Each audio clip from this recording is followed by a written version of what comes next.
Instructions to kick off a vehicle: they'll need to consider another arrangement to continue onward. They return to the roads, safeguarding themselves all that can be expected by utilizing the stuff they took from the store. Makes him work additional hours, and pays him scarcely enough to get by. In contrast to Aziz, his sibling Mo doesn't work. He invests his energy dropping in on parties and continually calling Aziz at the workplace to attempt to inspire him to go along with him. Aziz is no one important in the workplace, which is the reason he's stunned when his crush Tess asks him out on the town, and Aziz acknowledges acquiring him. Heaps of prodding from his collaborators. Tragically, it likewise procures him the consideration of the director, who gets staggeringly desirous and fires Aziz, utilizing the reality his sibling is continuously calling him during work hours to divert him as a reason. With every one of his effects in a case, Aziz goes to see his sibling at the party. However, rather than showing compassion, Mo becomes blissful about Aziz getting terminated, since it implies now they can start a business together. Since Mo is a deadbeat, Aziz can't entrust him with something like this, and this triggers a contention during which Mo tosses a ball that incidentally raises a ruckus around town proprietor's sweetheart. As retribution, the person sends his hooligans, Nolan and Jeffrey, to thrash them.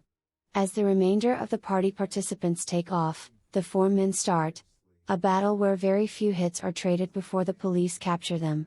In jail, them four continue to contend until official Kim carries detain Yoris to the cells as well, and every one of the folks start hitting on her aside from Aziz. To quiet them down, Kim tases every one of them.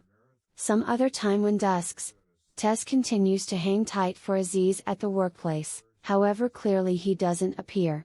The supervisor takes the opportunity to make a pass at Tess, yet she turns him down, leaving him baffled. At that point, an unnerving wad of fire shows up overhead and the chief watches in dread as this thing crash into the structure. The folks in prison feel the ground shake and an alert ring, however they fault it on a seismic tremor and choose to nod off. The following morning, Aziz awakens first and finds the cell entryways are open. The men make sure to, in keeping in mind that Mo begins contending with Nolan and Jeffrey once more, Aziz and Yoris go down the passage to explore, just to find no one strangely around. At the point when the gathering goes higher up, they recuperate their telephones from the storage and Aziz finds he has 15 messages from Tess, saying she's trapped in the workplace and that there are beasts all over. So she really wants assistance. Aziz then understands the police headquarters is a wreck, and when he goes outside with the others, they find the city flipped around by zombies. One old woman zombie, as a matter of fact, promptly comes just after them just to be come by Kim, who goes ahead and the zombie prior to hauling every one of the folks back inside the station. Then, at that point, she turns on the television to watch reporter Jen make sense of what occurred. It turns out a Russian space test crashed in Aziz's place of business and the parts that fell all over the spot spread an infection as a green sludge that transforms individuals into zombies.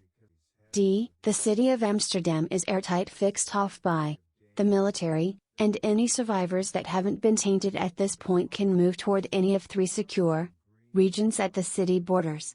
While a stressed Aziz attempts to call Tess without progress, Nolan looks around the rooms and finds a bowling ball where he coincidentally stalls his fingers out.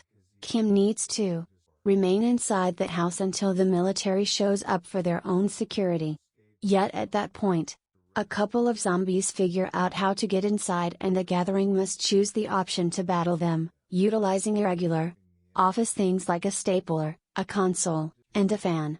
Nolan's bowling ball ends up being fairly valuable since it permits him to crush zombies' heads effortlessly. When they're liberated from risk, the gathering gets in a squad car and attempts away, however since the vehicle continues to run over zombies, before long it's shrouded in green sludge and it's excessively risky to remain this presented to it. Thinking quick, Kim makes everybody leave the vehicle and as she starts off any zombies that come close, she brings the men into a store. Aziz specifically should be hauled in light of the fact that he continues to get occupied by seeing his place of business with the test on top. Inside the store, Aziz gets a call from Tess, who is fine yet needs assistance to get away from the structure. Aziz vows to save her. In any case, when he tells the others, everybody calls him insane and won't go with him, regardless of how moving his discourse about saving the blameless is. Kim concludes they'll attempt to arrive at a safe region. In any case, prior to leaving, the gathering gets as much helpful gear as possible from the store, counting a subsequent bowling ball for Nolan. Mo additionally considers snatching the cash from the money register, however Joris brings up that it's not a lot and that they can stop at the bank he works for. Afterward, a while later, the gathering comes to a corner store, where they begin investigating what vehicle they can take. Aziz actually needs to let be to save Tess, inciting Kim to slap him various times to attempt to make him see reason.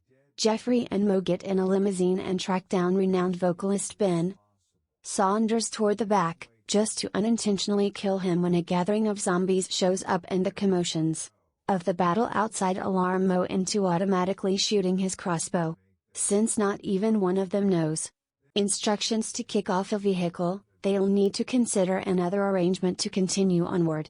They return to the roads, safeguarding themselves all that can be expected by utilizing the stuff they took from the store. Yet, it's not extremely powerful.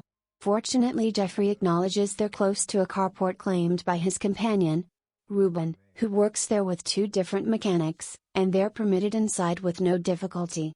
Presently, once more, that they're protected, Kim pauses for a minute to apologize to Aziz for having hit him. Ruben and his companion show the gathering that they've found that green ooze makes for an extremely strong energy source that can make a vehicle run. Anyway, things turn sour when Jeffrey sees the third specialist is absent. It turns out he's turned into a zombie and he's been fastened to a wall. The bunch needs to kill the beast, yet Ruben won't let them and puts himself between the zombie and Jeffrey's party. This is a horrendous thought, in light of the fact that the zombie doesn't recall his companions and nibbles Ruben prior to breaking the chains to go after the others. While the gathering battles the zombie, Aziz picks one more call from Tess, who is being encircled by zombies and doesn't be aware for how long she'll have the option to make do. Just before Nolan figures out how to polish the zombie off with his bowling balls, the beast figures out how to wound Kim, and Aziz supports her in his arms since he won't abandon her. Tragically, Nolan, Jeffrey, Mo, and Joris couldn't care less.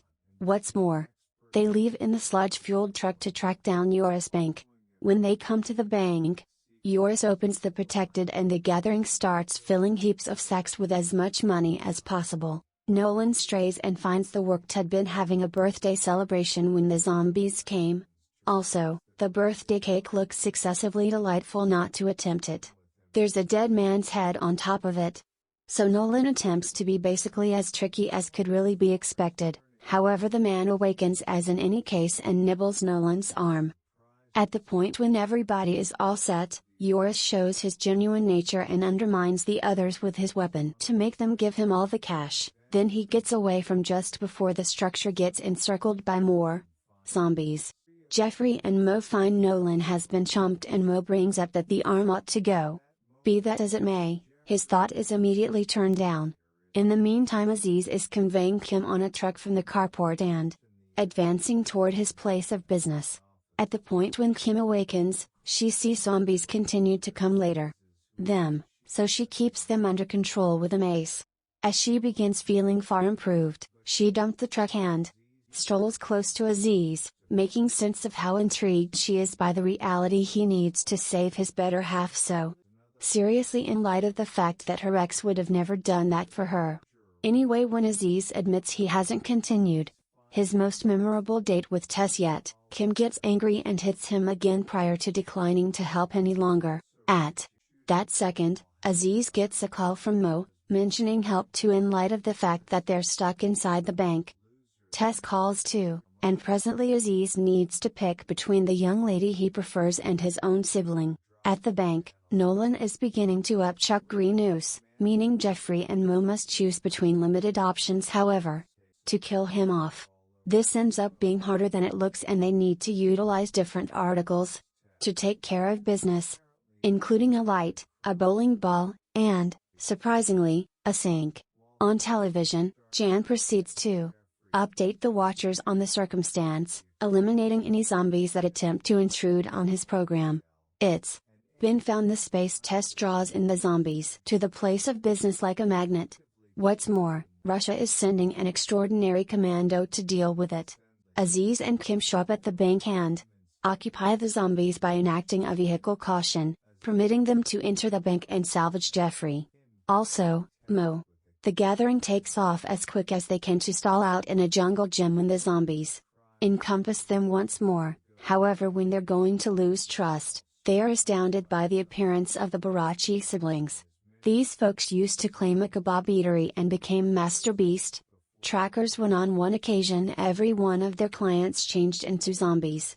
Following a video game-like grouping, the Barachis beat up the greater part of the foes, and pass on the last gathering to be killed by their very own prepared zombie, who they discharge as a compensation for an incredible piece of handiwork. Prior to leaving, the siblings give the gathering headings to arrive at the nearest solid region. Minutes after the fact, they at long last show up at the Schelt. Thank for watching.